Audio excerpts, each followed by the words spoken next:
MCD में BJP की बादशाहत को तगड़ा झटका लगा है। 13 सीटों पर हुए उपचुनाव में बीजेपी सिर्फ 3 सीटें जीत पाई है। आम आदमी पार्टी ने बीजेपी के किले में सेंध लगाते हुए 5 सीटों पर कब्जा जमा लिया। कांग्रेस ने वापसी करते हुए 4 सीटें जीती हैं। एमसीडी चुनाव में के लिहाज से आम आदमी पार्टी का प्रदर्शन तो बेहतर है, लेकिन विधानसभा चुनाव के नतीजों के लिहाज से आम आदमी पार्टी को झटका लगा है।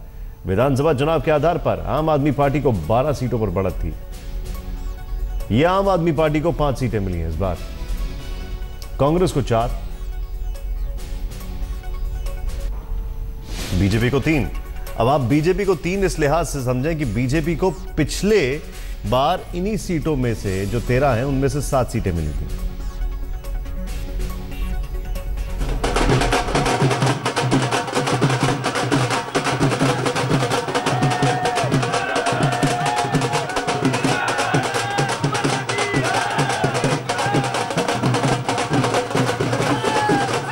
दिल्ली की सियासत में शिखर से शून्य पर आ पहुंची कांग्रेस पार्टी के लिए निगम से राहत की खबर है।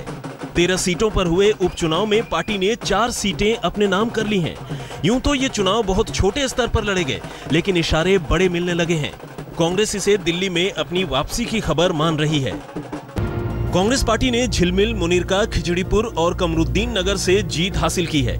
इस चुनाव में बीजेपी को सबसे ज्यादा 34% वोट मिले हैं, जबकि आपको 29% और कांग्रेस को 25% वोट हासिल हुए हैं।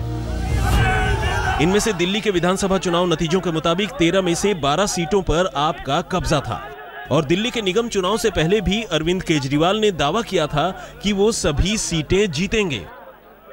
लेकिन 100 में से 3 सीट लड़ने के लिए चुनाव नहीं लड़ेंगे, 100 में से 90 सीट जीतने के लिए चुनाव लड़ेंगे। जब तक चुनाव हार या जीत हमारे हाथ में नहीं है, हार या जीत तो ऊपर वाले के हाथ में है। हालांकि परिणाम के बाद आम आदमी पार्टी ने निगम में अपनी शुरुआत को बेहतरीन बताया है। पहली बार चुनाव लड़ा गया और बहुत ही शानदार लर्निंग एक्सपीरियंस रहा आम आदमी पार्टी के लिए ये चुनाव।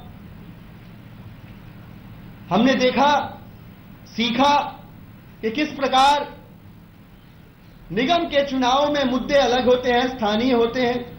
निश्चित रूप से इस चुनाव के परिणाम आम आदमी पार्टी की अपेक्षाओं से थोड़ा कम है, ज्यादा तो नहीं, पर कुछ एक सीटें अनुमानित और अधिक आने की अपेक्षा थी हमारी।